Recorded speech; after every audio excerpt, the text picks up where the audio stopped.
이번 시간에는 아, 시뮬레이션을 들어가도록 하겠습니다. 이 응력 해석은 요즘에는 이제 대부분 실험을 통해서 하던 것들 중에 일부를 컴퓨터나 이런 소프트웨어들의 발달로 아, 컴퓨터에서 실행하는 경우가 많습니다. 그렇다고 해서 그러면은 이게 얼마나 정확하느냐 문제는 시스템 구조의 복잡성이나 또는 그 시뮬레이션 소프트웨어 자체의 퀄리티도 있지만 가장 중요한 부분은 동일한 소프트웨어를 가지고도 서로 다른 결과를 낼 수 있는 가장 중요한 변수는 이제 사람인 거죠, 엔지니어. 엔지니어가 그 물리적 상황을 얼마나 잘 이해할 수 있느냐 하는 것들입니다. 점차적으로 소프트웨어가 많이 사용되긴 해요. 그리고 음 요즘에 뭐 많은 컴퓨터들이 발달한다고 하지만 그럼에도 불구하고 대부분의 경우에 가장 중요한 팩터는 사람입니다. 그걸 꼭 명심하고 이 파트를 들어갔으면 좋겠어요. 그래서 응력 해석하는 것들이 이제 굉장히 다양하게 존재를 하는데요. 응력 해석뿐만 아니라 뭐 전기적인 시뮬레이션이나 뭐 열 이런 것들이 굉장히 다양하게 존재를 합니다. 그중에서 인벤터에서는 이제 어 이게 이제 대표적으로 제가 이제 간단하게 지난번에 볼 앞에서 했던 볼 적합 부분에 이제 이 볼이 안 움직인다는 전제하에 시뮬레이션을 한 겁니다. 그래서 거의 46, 47 가지고 이 밑바닥은 안 움직이고 그쵸. 이 밑에는 안 움직이고 뭐 여기가 어 밑에는 안 움직이고 그다음에 요 부분이 9에서 46이 어느 게 46 이에요? 요건지 하나는 인제 강철이 하나는 스테인리스 강이라고 하고 그다음에 밑에는 이제 구속 조건이 있고 외부에서 위쪽 방향으로 Z축 방향으로 Z 방향입니다. Z 방향으로 힘을 그렇죠. 요 화살표 방향으로 힘을 하중을 주었을 때 몸에 여기 옆에가 있네요. 100 뉴턴, 100 뉴턴을 주었을 때 인제 응력들과 변이들 안전계수 중에서 안전계수를 보여준 겁니다. 이걸 이해하기 위해서는 인제 응력하고 그쵸? 폰 미제스 응력이라는 것들도 주어지고 그러니까 여기 부분이 응력이 제일 많이 걸린다는 이런 구조화에서는 이게 얼마나 정확하느냐 맞느냐는 저 같은 경우는 인제 실험을 위주로 하는 사람이었기 때문에 이 그 뭐라고 할까요? 시뮬레이션만으로는 사실 잘 안 됐습니다. 그러면서 왜 가르쳐 주냐고요? 필요하니까. 그러니까 시뮬레이션 자체만 가지고는 한계가 있어요, 틀림없이. 여러분들은 시뮬레이션을 다룰 수 있어야 되고 그 시뮬레이션 결과를 해석할 수 있어야 되고 그 시뮬레이션 결과와 실험 결과를 매칭을 시킬 수가 있어야 돼요. 그래야 인제 어느 정도 그 실험과 전산모사가 under your control 여러분들 통제 아래 놓이게 됩니다. 그런 수준까지 가기 위해서는 사실 저도 뭐 그런 수준까지라고 자신 있게 이야기하기에는 전문가들 앞에서는 좀 한계가 있고요. 그럼에도 불구하고 저런 시뮬레이션으로부터 얻을 수 있는 것들이 굉장히 많고 이 소프트웨어에서 제공하는 시뮬레이션 툴도 괜찮다. 그게 저의 견해입니다. 따라서 여러분들하고 앞으로 이제 남은 한 두세 시간 동안은 이 시뮬레이션에서 특히 응력 해석 왜냐면 이제 전기적인 거나 이런 것들은 공학연에 가시면 또 하실 거고요. 응력 해석에 대한 전산모사를 뭐 쭉 가면서 이게 어떻게 운영되고 실제로 여러분들이 재료과학 시간에 응력이라는 걸 배웠습니다. 그쵸? 응력이라는 걸 배웠죠. 응력이 뭐예요?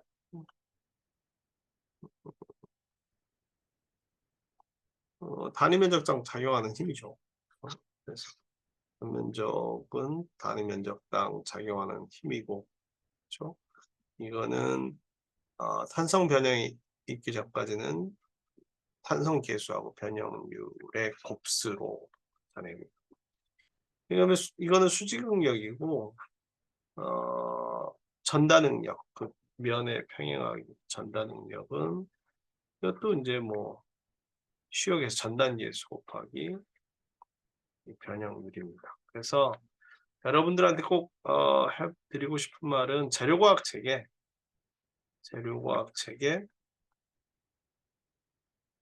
시간에 하셨던 응력 부분만 그래프 부분을 잘 모르겠는 거는 참고를 해서 왔다 갔다 하시면 좋겠다.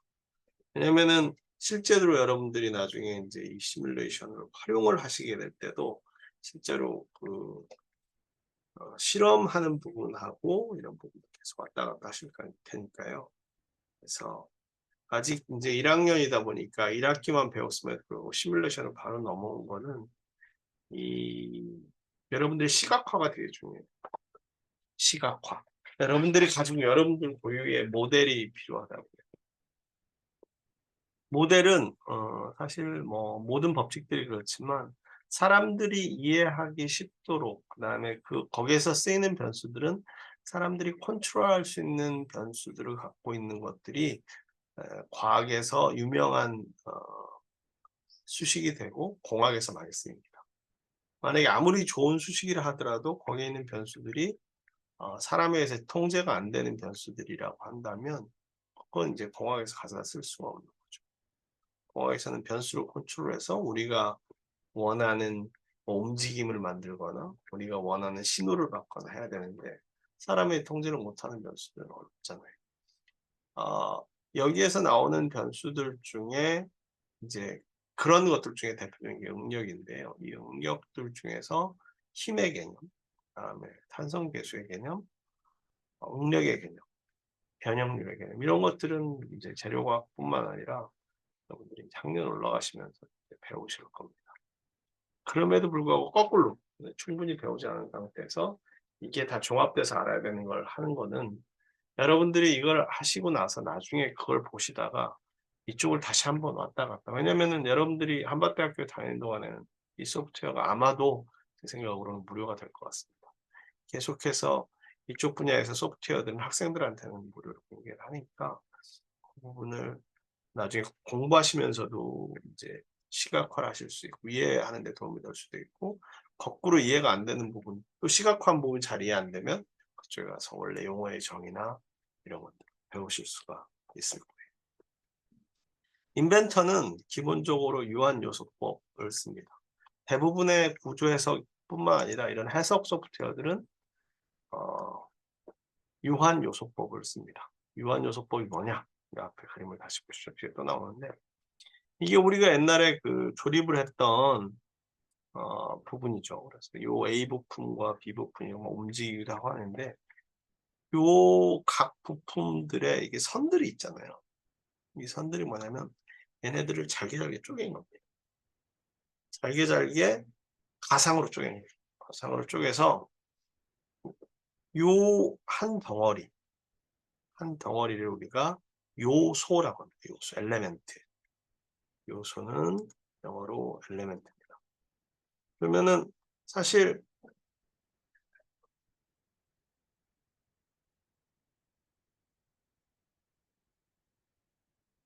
요소, 엘레멘트라고 다시 설명드리겠지만 그 다음에 여기 점 또는 가끔가다는 요 중점에서도 하기도 해요.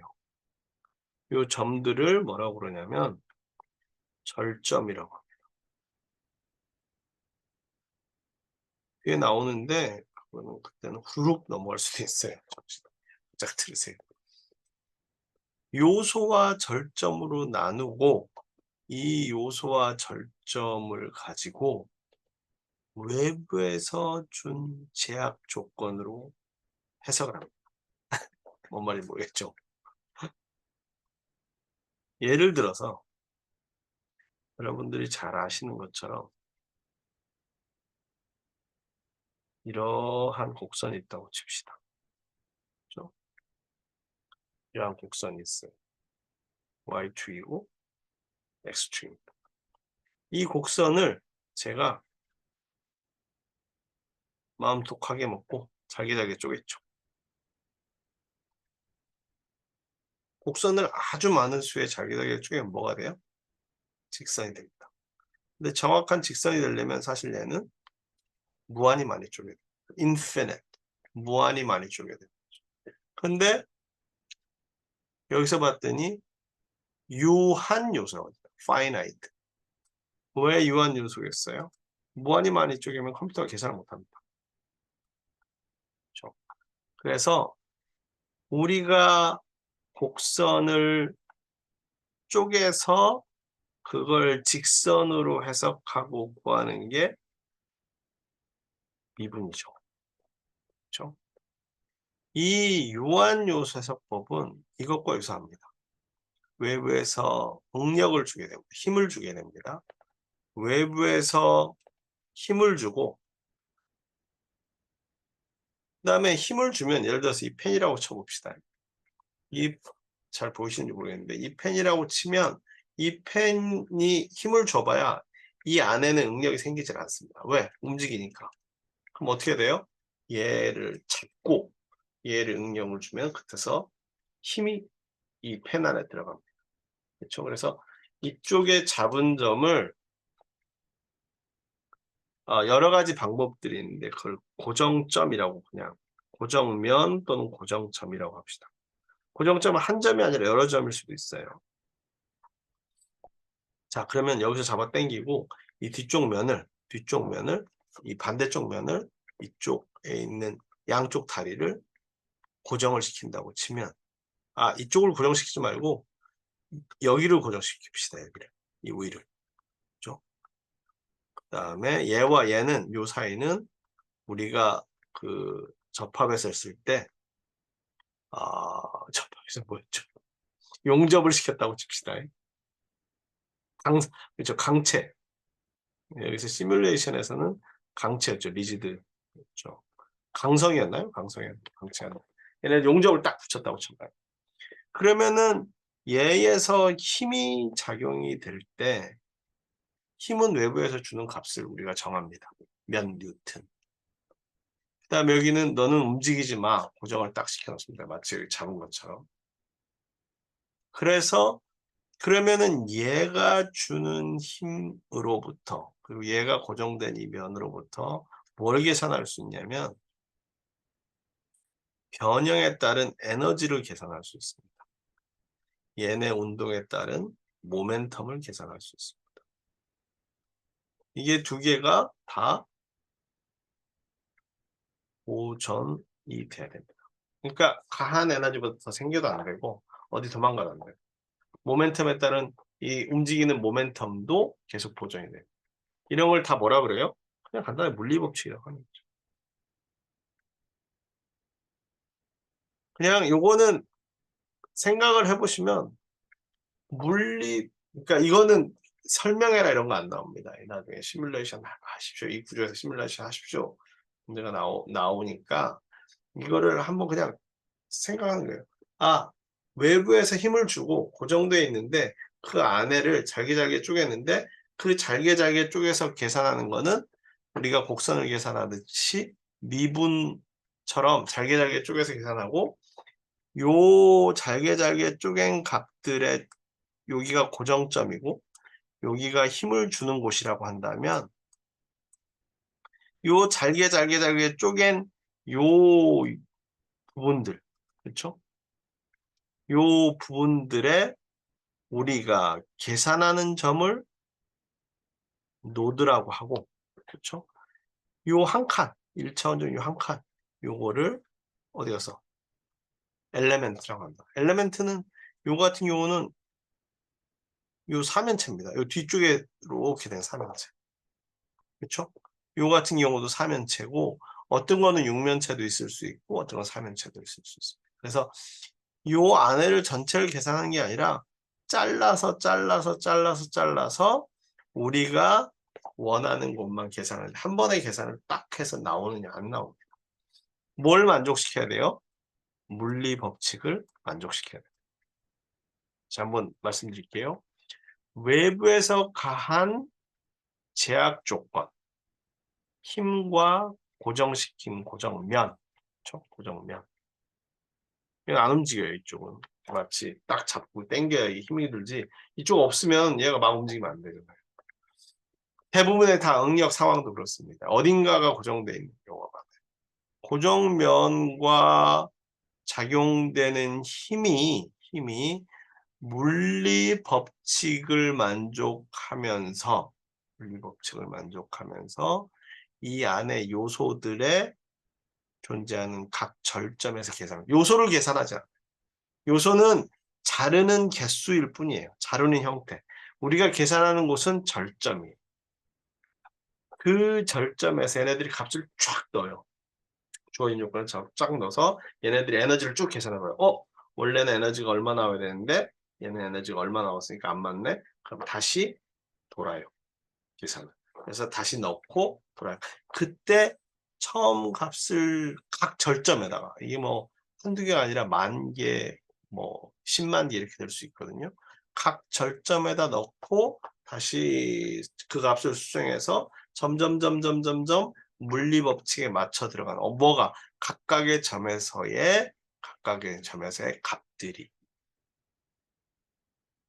이때 값들은 얘는 뭐 강철이고 얘는 스테인레스라고 하는 물성 값들도 다 들어갑니다. 물성 값들도 다 들어가기 때문에 얘네들이 한 바퀴 다 돌고 에너지 보존의 법칙이 맞았다 틀렸다 하는 것들이 만약에 일정 범위 내에서 맞으면 얘가 그 값을 우리에게 결과치를 보여주는 결과치를 보여주는 뭐라고 그래요? 이게 시뮬레이션 결과입니다. 그러면 그 시뮬레이션 결과를 보고 우리가 이게 합리적으로 이해가 가능하느냐 아니면은 어디에 오류가 있느냐를 판단을 합니다. 좋은 소프트웨어는 그런 결과들이 굉장히 잘 맞는 거죠. 그런 결과들이 되게 잘 맞는 소프트웨어 중에 대표적인 게 나스트란입니다. 요거는 처음에는 우리가 응력 해석을 나스트란으로 하지 않습니다. 나스트란은 여러분들이 제품 밖에서 보시면 쭉 내려가시면 여기 그 오토데스크 에듀케이션 거기죠. 인벤터 나스트란이라고 있습니다. 그래서 CAD에 내재된 유한요소 해석 소프트웨어인데 이것도 똑같이 받으시면 돼요. 지금 아직 안 써있네요. 로그인이 안 돼 있어서 그거 받듯이 다운로드 받으셔서 깔면 됩니다. 그럼 이 나스트란이 유명한 소프트웨어냐? 여러분들이 구글에다 나스트란 치면 위키피디아로 뜹니다. 위키피디아로 뜹니다. 그래서 나스트란 소프트웨어는 is a finite element analysis 유한요소 해석법으로서 that was originally developed for NASA in the 1960년대 나사에서 만들었고 under the United States government corporation이 했고 그다음 나중에는 code is integrated number of different software 패키지에 합쳐졌는데 왜 그러냐면 이거 얘네들이 다 공개를 했죠.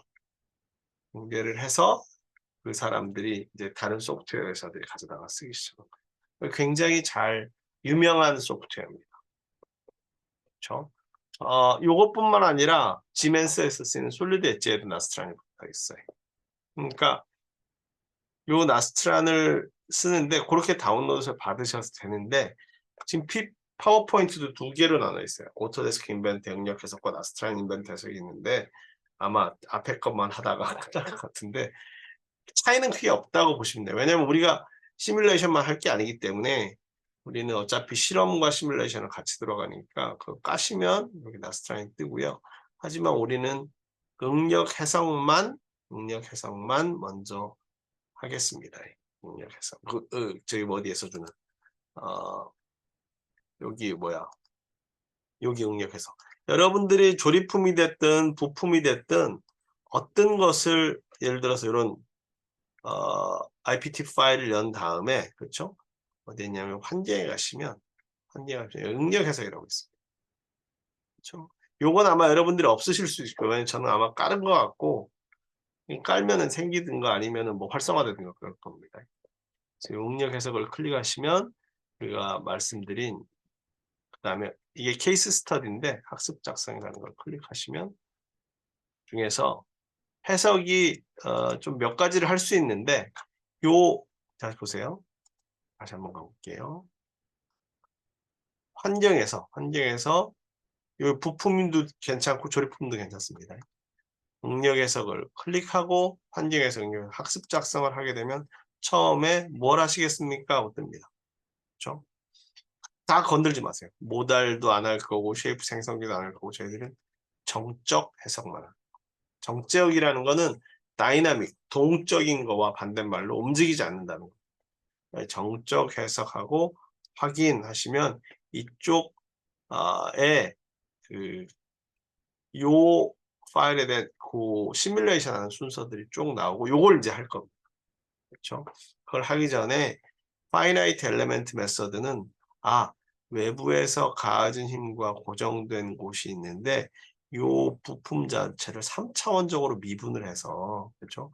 왜냐면은 이 전체를 컨트롤하는 방정식이 미분 방정식입니다. 그래서 그걸 절개절개해서 싹둑싹 떨어가지고 얘네 알고리즘으로 물리법칙, 물리법칙에 잘 맞도록 하는 결과를 우리한테 보여준다 이렇게 생각하시면 됩니다. 야, 레이저 잠시만요. 여기 그렇죠? 물리법칙에 잘 맞도록 하는 각각의 위치에서 값들을 보여준다. 무슨 값을 보여주느냐? 여러분들이 재료과학 시간에 배우셨던 어디 갔어요? 그렇죠? 응력도 종류가 되게 많아. 그렇죠? 응력하고 주응력 이건 나중에 배우실 텐데 변이는 각각 아까 우리가 계산했던 점들의 위치 이거는 아까 어떻게 잘랐느냐 이렇게 잘랐죠. 메쉬 보기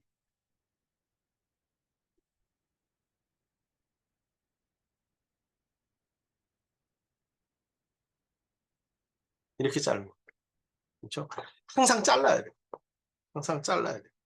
이 잘리는 걸 계산하려면 각 점에서 우리가 지난 시간에 그 강체였나요? 강성이었나요? 리지드를 할 때 자유도가 6개라 그랬죠. X방향, Y방향, Z방향, X축에 중심으로 회전, Y축으로 회전, Z축으로 회전. 그 6개를 이 한 포인트마다 계산하는데요. 그 포인트가 예를 들어서 10,000개다. 그러면 연립방정식을 60,000개를 풀어야 됩니다. 어떤 거에 맞게? 물리법칙에 맞게. 그런데 그런 계산, 뭐 10,000개든 60,000개든 이런 것들은 컴퓨터가 단순 계산을 잘하니까 안 틀리고 사람 손으로 하면 못 풀죠. 그래서 요거를 지금부터 요 장에서 우리가 하는 거다. 그렇죠? 좀 복잡은 한데 일단 머릿속에 응력 계산한대더라. 그렇죠? 여기 우리는 옛날에 단면적분의 가한 힘 그러면은 그걸로 끝났는데 여기서는 그것보다 좀 더 계산한대더라 그렇게 생각하시면 됩니다. 잠시만요. 원래대로 돌아가는 건 뭐죠? 원래대로 돌아왔네요. 얘만 돌아가면 되고요. 그러니까 재료과학 시간에 했더니 잡아당기는 힘이 1000N이다. 단면적이 뭐 10제곱센티미터다. 그럼 10제곱센티미터분의 1000N이라고 했었죠. 그래서 뉴턴은 힘의 단위로 다시 펜슬 되네요. 뉴턴은 힘의 단위로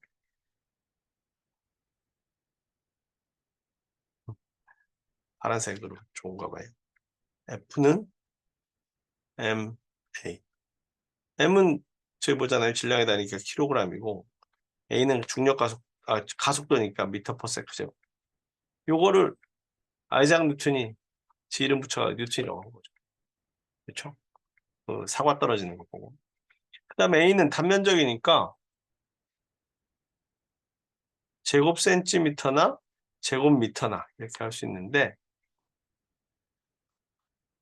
그 뭡니까? MKS 단위로 쳤을 때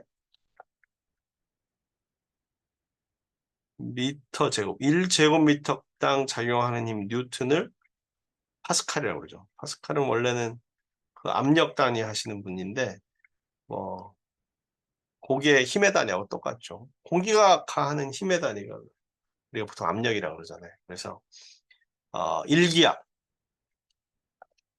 일기압은 토리첼리 실험에 뭐 1013mbar 아니구나. 760mm HG. 그렇죠? 수은 기둥 세우면 760mm 되고 그다음에 공기 압력으로 1013mbar. 이거는 저 어디요? 그 기상청에서 많이 쓰고 일기압은 파스칼 단위로 하면 1.013 곱하기 10의 5승 파스칼. 그러니까 공기가 작용하는 힘은 1제곱미터에 1.013 곱하기 10의 5승 뉴턴만큼 작용한다는 겁니다. 그렇죠? 그건 힘의 단위라는 것만 그거 하나만. 그거 하나만. 변형률은 그렇죠? 이거 두 개만. 변형률은 그렇죠? 로그로 할 수 있는데 여기서는 이제 굉장히 작은 탄성 번역이기 때문에 처음 길이분의 그렇죠? 처음 길이분의 나중 길이 빼기 처음 길이. 단위가 뭐예요? 단위가 없죠? 그러면 센티미터든지 뭐 밀리미터든지 분의 그 길이의 변화량. 처음 길이분의 길이의 변화량. 요거를 변형률이라고 합니다. 그러고 보니까 작용하는 힘은 그렇죠? 용수철하고 똑같아요. 작용하는 힘, 세게 잡아당기면 세게 많이 늘어났다가 조금 잡아당기면 조금 늘어나고 그 비례상수가 바로 탄성계수라고 합니다. 영률 또는 탄성계수.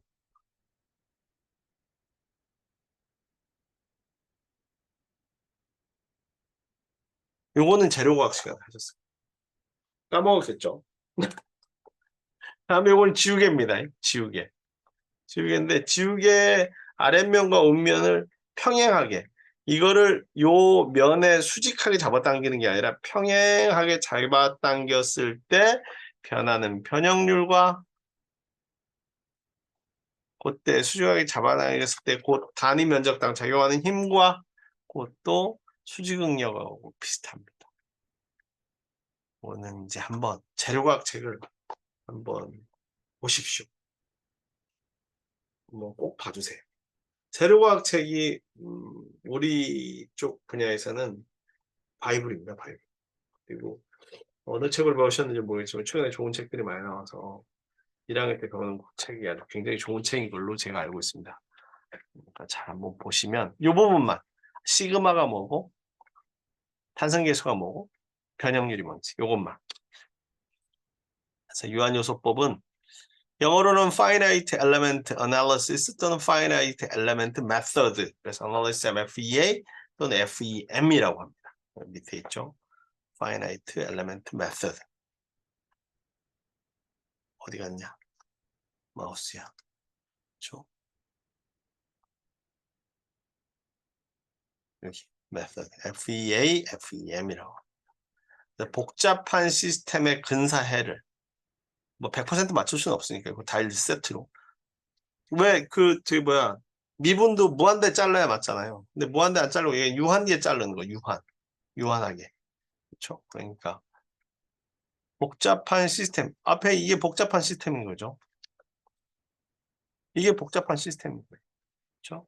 그거를 근사해를 각각의 뭐 변형률이나 뭐 응력을 모멘텀 보존, 운동량 보존 법칙, 에너지 보존 법칙 등을 이용해서 이걸 이용해서 이걸 만족하면서 근사해를 구하는 수체적 방식을 FEA 또는 FEM이라고 합니다. 전기에서는 뭐 다른 걸 또 만족하겠죠. 그 다음에 우리가 갖고 있는 건 선형정적 해상입니다. 그러니까 힘을 가하면 늘어나고 힘을 안 가하면 안 늘어나고. 근데 그 정도가 1차 방정식이에요. 1차 방정식. 여러분들이 아마 그 방학 때 지나오면서 많이 까먹으셨겠지만 그렇죠. 지나면 까먹어요. 까먹는 게 당연해요. 나도 까먹으니까. 그랬을 때 변형률과 응력 사이에서는 이렇게 된다고 그러잖아요. 어디까지? 항복 강도까지. 그렇죠? 항복 강도까지를 탄성 변형이라고 합니다. 탄성. 근데 이건 용수철하고 똑같아요. 용수철 이렇게 조금만 잡아 딱 넣으면 제자리로 가잖아요. 거의 탄성 변형 쭉 잡아당겨 가지고 딱 넣어도 안 움직이는 거. 그걸 소성 변형이에요. 모든 물질도 그렇습니다. 재료도. 조금 잡아당기면 한 0.2% 그게 1000분의 2 정도까지는 그 정도 된다는 거죠. 그래서 여기서는 뭐만 보겠다는 거예요? 리니어 선형으로 변하는 직선으로 변하고 스타틱 동적으로 안 변하는 해석만 하겠다는 거니까 재료과학 시간에 보셨던 재료과학 시간에 보셨던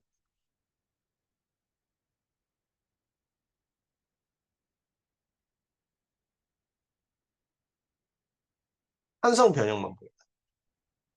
산성 변형. 그렇죠? 소성 변형은 안 보겠다. 왜냐하면 소성 변형하려면 복잡해요. 탄성 변형만 봐도 물리적인 여러 가지를 알 수 있으니까 시작은 탄성 변형부터 하자고요. 그래서 변형이 적고 천천히 이것도 저기 2학년 때 여러분들이 아마 기초 실험하실 텐데 이것도 천천히 당기는 거랑 갑자기 당기는 거랑 다릅니다.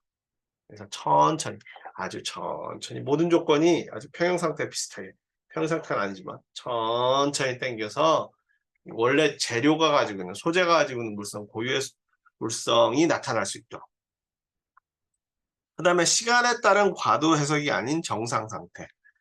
이게 처음에 이렇게 잡고 있으면은 딱 힘주고 있으면 얘가 가만히, 그러니까 처음에는 있다가 늘어날 거 아니에요? 늘어나고 가만히 있으면 얘가 이제 가만히 있을 거 아니에요? 안 늘어나고 균형을 이루니까. 그렇죠? 작용반작용 균형을 이루니까 얘가 더 이상 안 늘어날 텐데 늘어나다가 딱 자기 힘되면 이제 안 늘어나잖아요. 그게 이 그림이라고. 요만큼 힘을 주면 얘가 이 이상은 더 안 늘어나요. 그렇죠? 더 이상 안 늘어나고 얘 힘과 얘 변형과 균형을 이루고 있는 상태. 그거를 트랜지언트가 아닌 스테디 스테이트 정상 상태라고 합니다. 여러분들 온도도 그래요. 온도도. 처음에 뜨거운 국 같은 걸 먹을 때 처음에 숟가락 찼어요. 밥 먹다가 뜨거운 국에다 딱 넣고 있다가 딱 잡으면 어떻게 해요? 아 뜨거. 그럼 여기 끝에도 온도가 천천히 올라가요. 시간에 따라 변하는 거예요. 근데 이제 국 온도가 다 충분히 올라가면 여기서 이제 날아갈 거 날아가고 온도 열 뺏길 거 뺏기고 얘 온도가 이제 가만히 있죠. 그런 상태를 정상 상태라고 합니다. 리니어하니까 소성 변형은 고려 안 하고 탄성 변형. 탄성 변형만 한다. 탄성 변형만 본다. 교수님 근데 이 응력을 보니까 소성 변형 영역까지도 넘어가는데 그건 어떡합니까? 우리는 여기를 넘어가면 구조적으로 그 구조체는 그 응력을 견디기 어떻다? 불안정하다라고 판단합니다. 그걸 판단할 수 있는 계수도 있어요. 그걸 안전계수라고 하는데 하면서 배울 겁니다. 그러니까 소성 변형 항복 강도를 넘어간 즉 소성 변형이 시작이 되면 이미 이거는 뭐다? 불안정하다. 우리가 하는 거는 소성 변형 넘어가면 이거는 그 뒤를 해석하는 게 아니라 얘는 불안정하니까 고쳐야 돼요. 이렇게 하면 돼요. 그렇죠? 근데 소성 변형을 안 넘어가면 아직은 쓸만하다. 소성 변형이 너무 붙어 있으면 그건 해석에 따라서 그래서 0.99% 0.99 곱하기 시그마 하면 문제가 있을 수 있죠. 왜냐하면 우리 해석이 안 맞을 수도 있으니까. 그래서 사람 목숨하고 관련된 거는 원래 그 항복 강도보다 한 절반 이하가 돼야 돼요. 2배, 3배니까 3분의 1, 심한 거 3분의 1. 그렇죠? 엘리베이터 줄에 매달려 있는데 엘리베이터가 이 소성 변형이 일어나다가 계속 타고 일어나다가 뚝 끊어지면 어떻게 해요? 안 되겠죠. 그래서 엘리베이터 안에 그 중량이 500kg라고 써 있으면 실제로 얘가 소성 변형이 일어나기까지는 아니면 끊어지는 데까지는 한 2~3배는 견딥니다. 그렇다고 그거 타면 안 돼요. 위험해요. 그러니까 엘리베이터에서 뛰면 안 돼요. 왜? 콩충 뛰면 이 하중이 훨씬 커지거든요. 훨씬 커지니까 그 줄이 잘못하면 더 많은 힘을 받게 되니까 껑충 뛰어서 쾅 이러면은 거기에 써 있는 거랑 다른 메커니즘이 작동하는데 사람이 껑충 떼서 쾅 하는 거는 여기서 고려 안 하겠다는 거죠.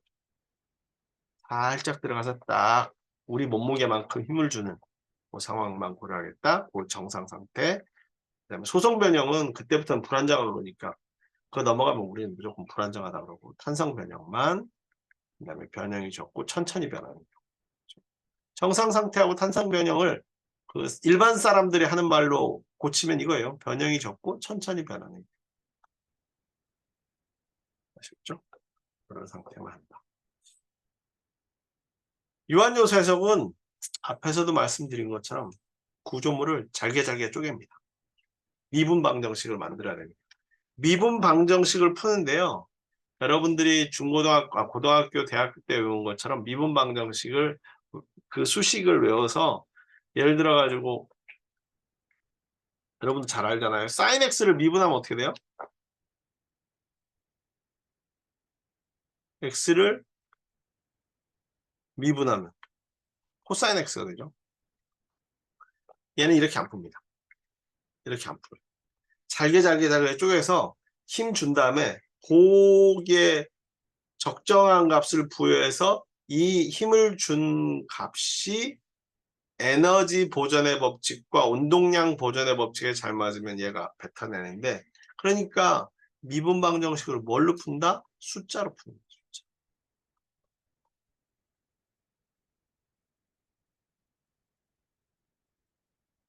숫자를 각 세트에다가 부여해서 푸는 거예요. 이걸 이제 아날리티컬 분석이라고 그러고, 이거를 수치 해석이라고 합니다. 아날리티컬 분석은 애들 물리 법칙이나 수학 법칙 가지고 푸는 거고요. 요즘에는 시스템이 너무 복잡해가지고 저런 법칙으로 풀 수가 없습니다. FMA로 풀려면 잘게 쪼개서, 걔네들을 잘게 쪼개서 그 잘게 쪼갠 거 하나하나에다 법칙을 다 적용시켜야 돼요. 이 법칙을 적용하기에는 이게 너무 복잡한 거예요. 잘게 쪼개서 그 하나하나에다가 법칙을 다 적용을 시켜야나 우리가 알고 있는 FMA가 먹히는 거예요. 그래서 구조물을 잘게 쪼갠다. 복잡하게 생각하실 거 없이 애들이 미분 방정식 풀어야 되는데, 미분 방정식 풀려면 원래 미분이 잘게 쪼갠다는 거잖아요. 그렇죠? 원래 잘게 쪼개야 됩니다. 각각의 요소로 분할하고 그 집합을 하나의 구조물로 해서 하는 겁니다. 그 집합, 전체 집합. 그 하나하나 해석해가지고 세트로 만들어서 전체 에너지를 보는 거죠. 근데 요소는 그 작은 덩어리예요. 작은 덩어리. 그렇죠? 해석 순서는 프리 프로세싱을 한다. 모델링은 우리 캐드 그림 그리는 거예요. 이제까지 요거 앞에까지 했던 거 다 스케치하고 3차원 그리고 어셈블리 조립품까지 하는 게 다 뭐예요? 모델링이에요. 그러니까 이거는 참 그렇죠. 요게 3D 캐드예요. 인벤터 가지고 그리는 거죠. 인벤터 가지고 그린 게 요거 하나 한 거예요. 그 다음에 아까 보셨지만 물성치가 이 안에 다 있습니다. 물성치가. 그렇죠? 스테인리스 스틸 안 나오네. 여기 보시면 재질, 지적. 그렇죠? 재질. 필요한 것들은 여기에서 시뮬레이션 할 때 필요한 것들은 금속을 볼게요. 좀 쉬우니까. 물리적인 걸로는 이거는 이제 열 때문에 그런 거고요. 탄성 계수. 아까 2. 그렇죠? 포화성비는 여러분들 포화수스 레이쇼라고 그래가지고 이쪽으로 잡아당기면 흰떡 있죠. 설날 먹는 흰떡, 가래떡. 잡아당기면 옆으로 어떻게 돼요? 줄어들죠. 그게 굉장히 중요한 기회적 물성입니다. 그래서 이쪽으로 잡아당길 때 이쪽으로 줄어드는 비율, 화성비. 전단계수, 아까 G값. 이렇게 전단 능력이 가해졌을 때 변형률이 생기는 것과 그의 비율값, 전단계수. 그 전단계수와 탄성계수는 수직 방향으로 당기느냐, 평행한 방향으로 당기느냐에 따라서 그거에 따른 계수. 밀도, 부피분의 질량. 대략 금속 같은 경우는 5에서 10 사이고요. 되게 가벼운 거는 2g per 세제곱센티미터. 그다음에 무거운 거는 뭐 10몇 뭐 이렇게 되죠. 그래서 이 정도 되는 거를 우리가 경량 금속이라고 해요. 물은 얼마예요? 1. 그렇죠? 물의 한 7, 8배 되는 거죠. 저희 항복 강도, 일드 스트레스. 그렇죠? 일드 스트레스. 뭐 다음에 나올 거예요. 항복 강도, 인장 강도. 맨 위에 있는 이 부러지는 거. 그렇죠? 멸처리 여부는 뭐 요것만 있습니다. 그래서 사실 기계적인 건 우리가 쓰는 건 요거예요. 등방성은 방향에 따라서 모두 다 똑같다. 그러니까 결정 립이 여러 개 있으면 이쪽 방향으로 당기나 이쪽 방향으로 당기나 이쪽 방향으로 당기나 같다. 실리콘처럼 단결정은 방향에 따라 다르죠. 왜 달라요? 결정 구조가 방향에 따라 달라요. 그걸 이방성이라고 해요. 금속도 만약에 알루미늄도 강철도 단결정으로 만들었으면 이쪽 방향으로 당기는 거 이쪽 방향으로 다르겠죠. 심지어는 복결정, 다결정 물질이라도 이제 압축을 하거나 압출을 하거나 가공하면은 그게 방향에 따라 다릅니다. 근데 그거 다 무시하고 등방성으로 하는 거죠. 그러니까 시뮬레이션은 전제가 뭐냐면 단순화를 시켜야 돼요. 너무 복잡한 건 못해요. 그래서 저런 단순한 게 맞으면 우리가 잘 가정하면 이게 잘 맞는 거죠. 안 맞으면 뭐 안 맞는 거고. 그래서 모델링을 하고 물성치는 금방 보셨던 것처럼 하고 그 다음에 자기자기 잘라요. 메쉬 작업, 경계 조건. 여기서 물성치는 이미 데이터베이스로 있죠. 찾아가서 넣으면 돼요. 없으면은 만들어야 되는데 그 정도까지는 안 갑니다. 메쉬 작업, 메쉬 작업은 가상으로 자기자기 자르는 거예요. 요거는 이게 이 메쉬 작업, 이걸 잘 자르는 게 예술인데요. 그게 믿을 만한 소프트웨어입니다. 거꾸로 얘기하면 믿을 만한 소프트웨어는 메쉬 작업을 잘한다는 뜻이에요. 네? 그러니까 자기자기 자르는 거. 어떻게 자르는지는 내부 알고리즘으로 자르는데 그 길이만 우리가 조금 바꿔가면서 할 수 있어요. 그러니까 요소로 만드는 거, 경계 조건은 고정되는 거하고 당기는 거 딱 두 개밖에 없습니다. 여기서 고정되는데 당기는 거. 당기는 힘의 종류가 좀 있긴 한데 다 필요 없고 그냥 당기는 거. 그렇죠. 필요 없는 건 아니고 뭐 종류에 따라 몇 가지 써놨으니까 그건 그때 가서. 그러니까 모델링 하는 거 이제까지 우리가 계속 했죠. 물성치는 소프트웨어 안에 있죠. 골랐으면 되죠. 메쉬는 지가 알아서 하죠.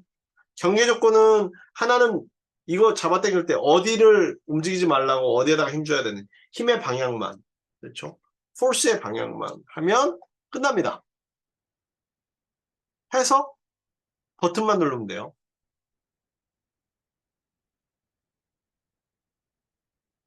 생각보다 별로 뭐 그렇게 할 일이 많진 않아요. 아, 얘는 잡히질 않아. 아, 있다.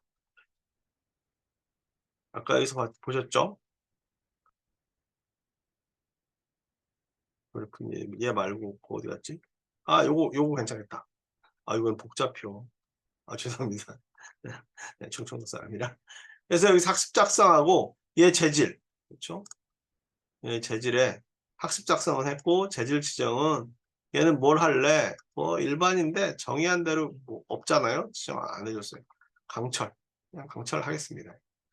그다음에 구속 조건, 나는 얘는 여기가 고정이 됐으면 좋겠어요. 어디가? 여기가. 너무 움직이지 마. 거기를 꽉 잡고 있는 거예요. 저 면을.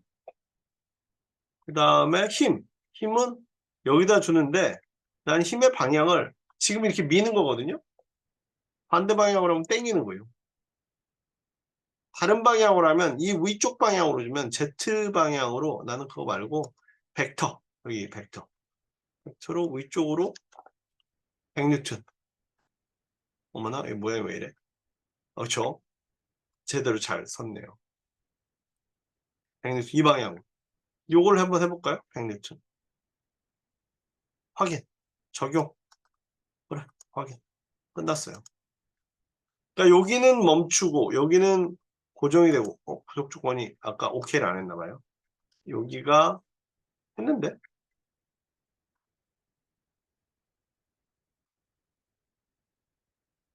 야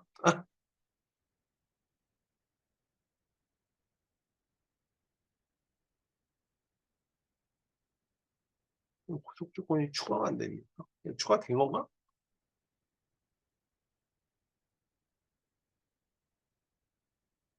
이게 보여야 되는데 왜 보이지 않나? 어쨌든 간에 줬어요. 네. 하중은 여기다 힘 줬어요. 접촉은 얘는 없어요. 그 다음에 자동으로 접촉하면 돼요. 자동으로. 그렇죠? 메쉬는 아까 얘기했잖아요. 메쉬 뷰 요거 그냥 클릭하면 지가 알아서 잘라줘요. 이게 너무 좀 듬성듬성이다 그러면 고쳐주면 돼요. 그러다가 시뮬레이션 하면 돼요. 구속 조건이 정의되지 않았습니다. 근데 구속 조건이 왜 너는 안 되죠? 그러니까 이게 구속 조건이 나와야 되는데 이게 너무 작아서 그런가? 밑바닥을 줄게요. 잠깐만요. 이 밑바닥을 줄게요. 아, 이게 떴었는데 아까 적용을 안 해서 다시 한번 볼게요. 죄송합니다. 고정하고 요거하고 요게 떴어야 되는데 저쪽 다른 모니터가 있어서 적용. 그럼 여기에 이제 구속 조건이 하나 더 생겼죠, 여기. 그렇죠? 그러면 얘가 어떻게 되느냐? 메쉬했고 시뮬레이션 돌리면 됩니다. 실행. 그럼 실제로는 시뮬레이션 하는 건 어렵지 않아요. 중에서 폼 미제스 응력에 대해서는 응력도 종류가 많아요. 아까 말씀드렸잖아요. 아, 항복 강도보다 높으면 문제다. 항복 강도보다 낮으면 어쨌든 간에 지금은 괜찮다. 그랬을 때 여기에서 보시면은 요 최소가 항복 강도는 작을수록 위험해요. 아니 안전계수 죄송합니다.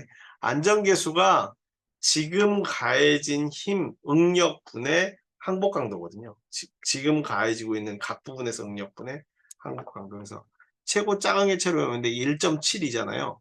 1.7이라는 얘기는 지금 가해진 응력분의 항복 강도, 상복 강도가 지금 가해지고 있는 것보다 1.72배 크다 그런 뜻이에요.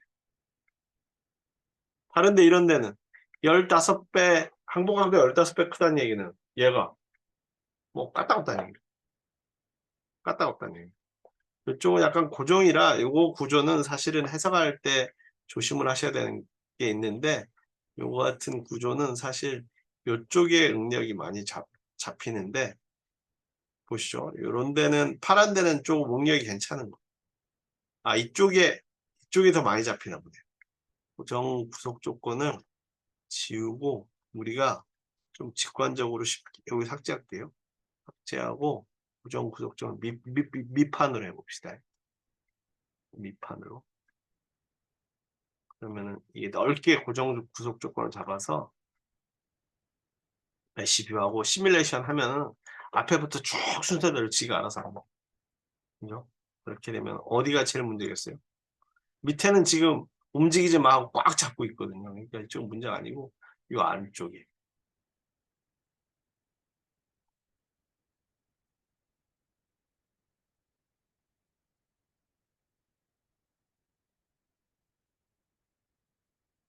아, 씨뻘겠죠? 저 씨뻘겠죠? 세이프티 응력 폼미제스 응력 여기가 되게 커요. 아니 펴질 거 아니에요. 근데 그거를 뭘로 주냐면 수치적으로 줘요. 수치적. 안전계수도 보면 거기가 제일 문제일 거라고요. 어디가? 거기가. 여기 최소값이 2.08이네요. 아까보다 더 작아졌네. 최소값이 어디쯤이냐? 안전계수가 최고 작은 데가 어디냐? 이 안쪽이. 이 안쪽이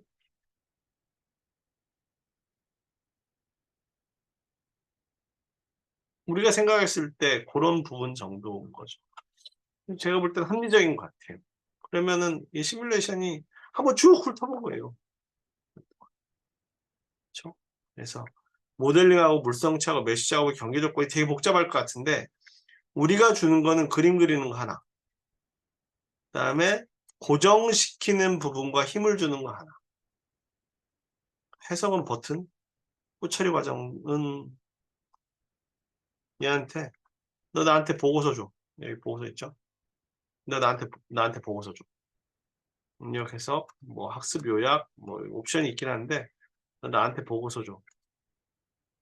그럼 지가 막 만들어가지고, 그죠? 뭐 만들고 보고서 쓰는 과정이 쭉 나와가지고 보고서를 쭉 줘요. HTML 파일. 그러면 얘는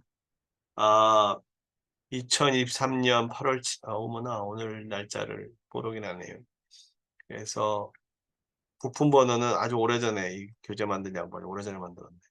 재질은 이렇고 질량은 이렇고 면적은 어떻고 최적은 어떻고 힘은 Z 방향으로 100N 줬고 그렇죠. 고정 구속 조건은 선택한 면이 밑에 면 밑에 조그맣게 보이는데 여기 밑에 면이고 고정 구속 조건에 따른 반작용 100N 땡겨서 반대로 얘가 버티고 있으니까 마이너스 100N 작용 반작용이 똑같아야 되니까요. 그리고 안전계수 각각에 대한 응력의 최대 최소 값이 쫙 주는 거죠. 마이너스는 압축 응력입니다. 플러스는 인장 응력. 그렇죠? 이건 방향성이에요. 방향성의 문제. 그 다음에 폼미제스 응력, 폼미제스 응력 나중에 따로 설명하겠습니다. 그거는 이제 여러분 강도학 시간에 제대로 배우는데 여기서는 그냥 잠깐만.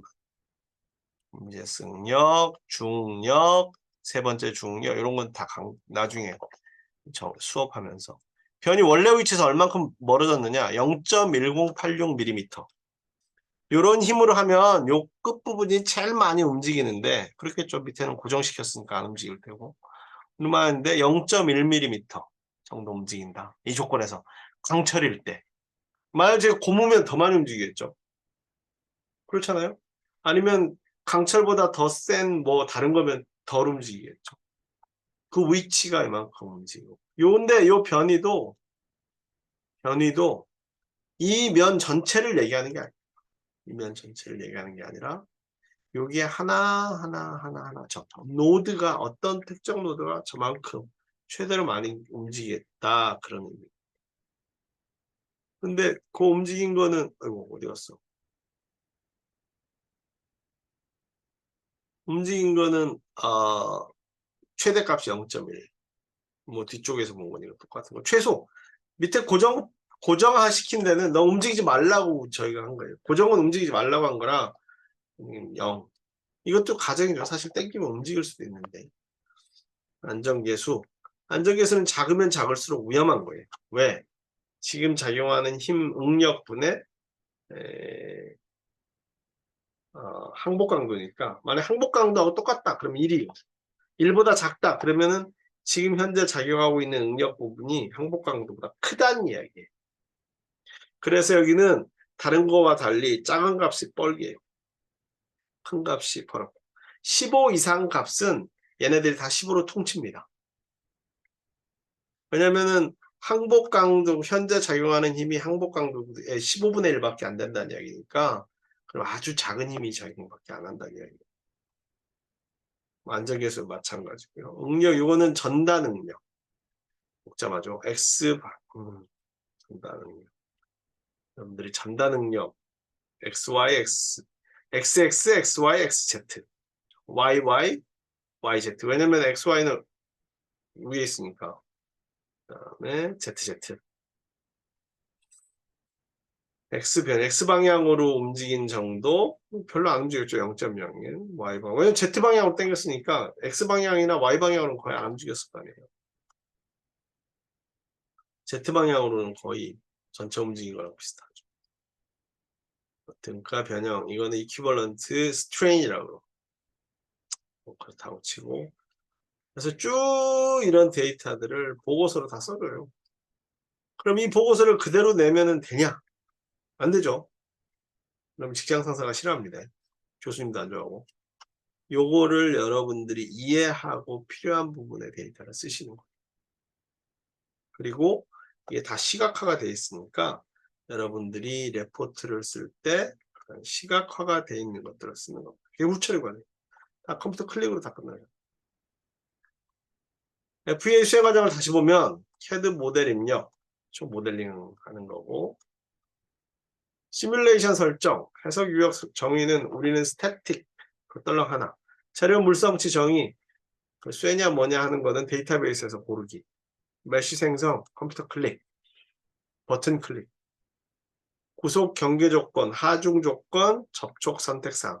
접촉 선택사항은 어셈블리일 때, 조립품일 때. 하중은 얼만큼 힘을 주느냐, 고정면은 구속은 어디다 움직이지만 하는 거. 딸랑 3개. 접촉은 자동으로도 해줍니다. 근데 그거는 이제 사람의 손이 개입이 돼요. 그다음에 솔브, 결과, 끝, 끝. 이게 답니다. 어머나, 50분이 넘었네요. 절정과 요소, 여기서부터는 다음 시간에. 오늘은 여기까지 하도록 하겠습니다.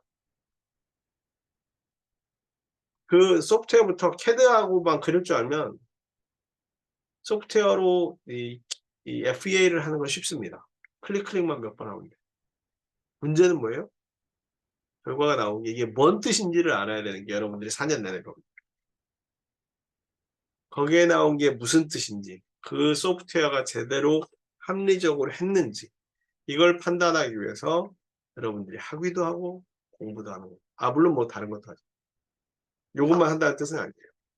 여러분들이 3학년, 4학년을 마치면 이거 보고 이거는 이상하네.